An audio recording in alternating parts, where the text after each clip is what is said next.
Bueno, muchas gracias por la invitación. Este es mi alma mater. Estuve casi 20 años acá entre la facultad y el hospital. Voy a hablar de hepatocarcinoma, la conferencia más importante del día. No, eso es para que despierten. El hepatocarcinoma es una enfermedad que viene en aumento, por eso es muy importante.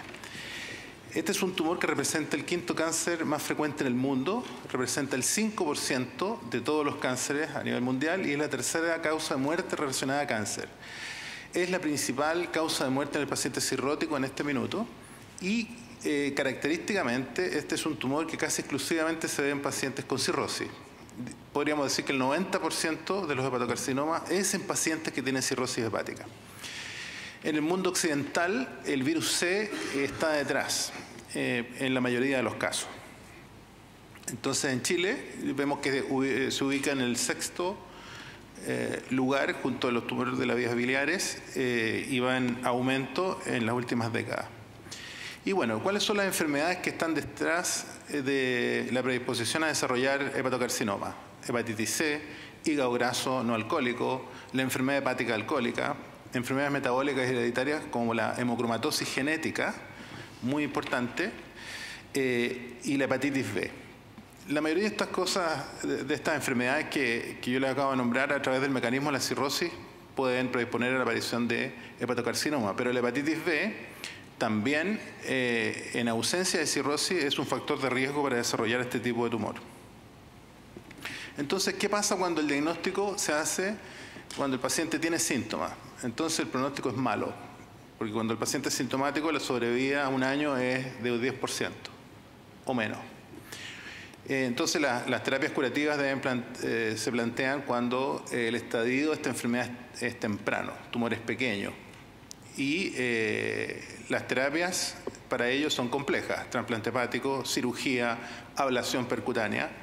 También hay terapias no curativas, pero que han demostrado mejorar la sobrevida, como la quimioembolización transarterial y el sorafenib, que es un quimioterápico antiangiogénico que se usa vía oral.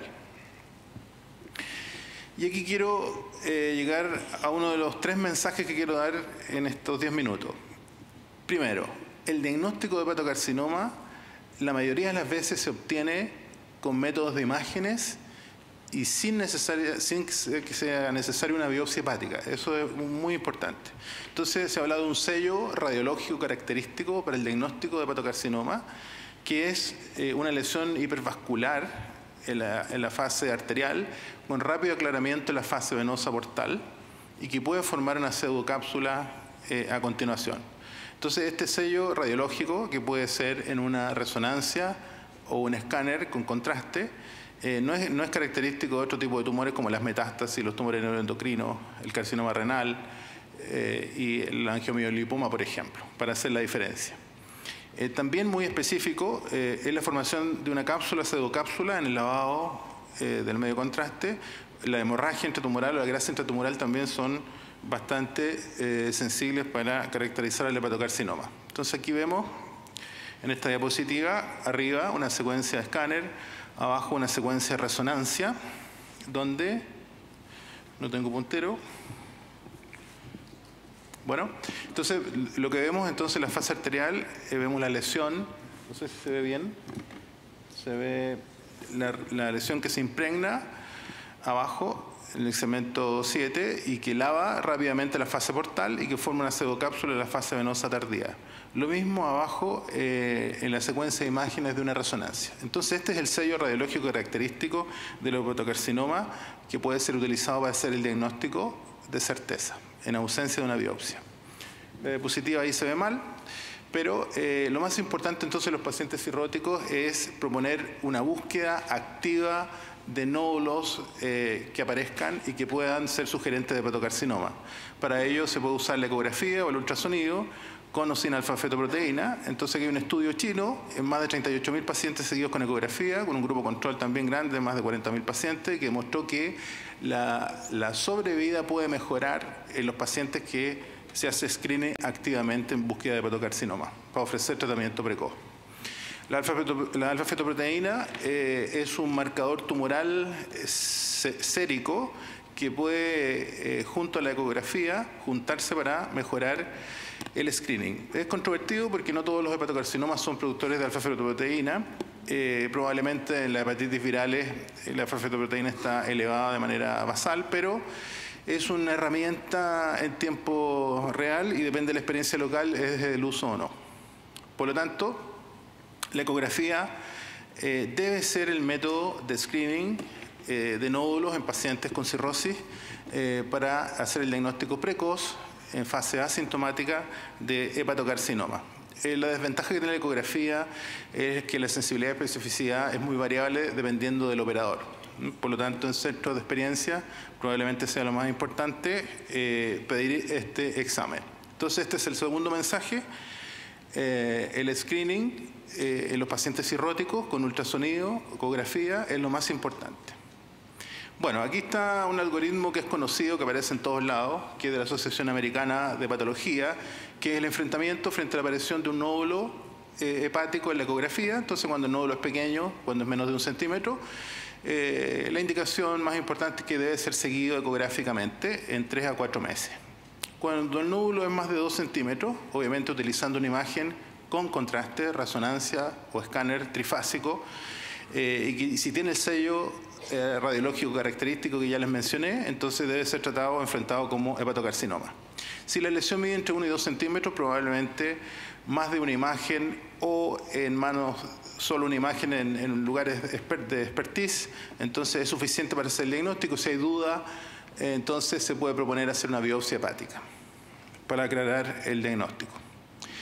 Y aquí está, también pongo este esquema que aparece en todos lados, que es el sistema de estadiaje de la Universidad de Barcelona, que es aceptado en Chile. Puntero láser, ya.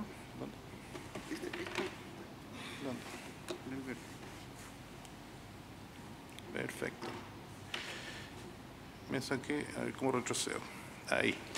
Bueno, entonces les decía que este es el sistema de estadiaje aceptado a nivel mundial, ¿no es cierto? Europa, Estados Unidos y también en Chile, que separa en 3 grupos los pacientes, dependiendo el child, dependiendo la capacidad funcional con la escala de performance status, y dice que un estadio 0 de pacientes son tumores pequeños, menos de 5 centímetros, o hasta 3 tumores de 3 centímetros, y estos son los pacientes candidatos a recibir terapias curativas como la resección quirúrgica, el trasplante hepático o la ablación por radiofrecuencia o microondas.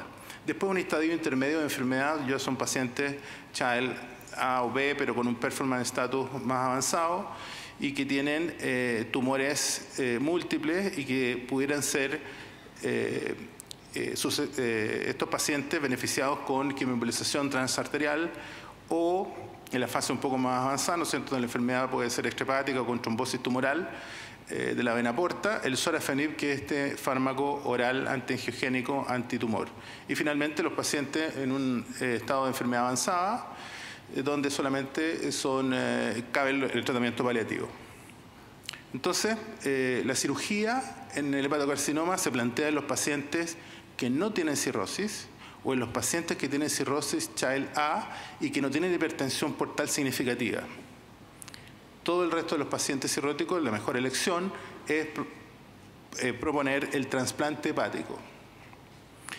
Trasplante hepático para hepatocarcinoma, el criterio mundial aceptado es el criterio de Mazzaferro o el criterio de Milán, que dice que un tumor único de 5 centímetros o hasta 3 tumores de hasta 3 centímetros pueden beneficiarse con una muy buena sobrevida post-trasplante justamente con esta terapia. Y aquí vemos entonces esta curva de sobrevida que muestra que más de un 90% o casi un 90% al año los pacientes es el pronóstico post-trasplante hepático y a los 5 años una sobrevida superior a 75%. Eso es lo que actualmente es aceptado y también en Chile. Bueno, la radiofrecuencia, o mejor dicho, la ablación por radiofrecuencia o microondas es una terapia percutánea a través de una punción guiado por ecografía o escáner que puede lograr necrosis completa de tumores pequeños. Y aquí están entonces los tumores de menos de 2 centímetros tratados con ablación por radiofrecuencia. Hay un 97% de respuesta sostenida y por lo tanto es considerado en estos tumores pequeños una terapia que puede ser curativa. La quimioembolización transarterial es un método entonces radiológico que puede ser utilizado en pacientes que ya tienen tumores multifocales y que ha mostrado mejorar la sobrevida en orden de 40% a 3 años en los pacientes que no son candidatos a trasplante o en pacientes que van al trasplante pero necesitan una terapia puente. Finalmente, el sorafenib es una droga oral antiangiogénica que puede ser utilizada y que ha demostrado una mejoría de 3 meses, ¿no es cierto?, en los pacientes que usan con respecto a los que no, en una enfermedad avanzada. Finalmente, 2 diapositivas para los mensajes importantes. La detección precoz del hepatocarcinoma es clave para tener una buena opción terapéutica y mejorar la sobrevida. La vigilancia con ecografía abdominal cada 6 meses en pacientes cirróticos es fundamental para obtener lo anterior. La alfa-fetoproteína puede ser utilizada dependiendo de la experiencia local. El diagnóstico se fundamenta en un escáner, una resonancia con características vasculares típicas. La biopsia es una herramienta que se usa en la minoría de los casos. El tratamiento ideal es la cirugía de los no cirróticos y el trasplante en los pacientes cirróticos. Pero las terapias como ablación local y quimioembolización pueden tener buenos resultados en casos seleccionados. Y obviamente el manejo, como ustedes pueden suponer, ¿no es cierto?, el manejo multidisciplinario con cirujanos, hepatólogos, oncólogos, internistas es lo que corresponde en estos casos. Muchas gracias.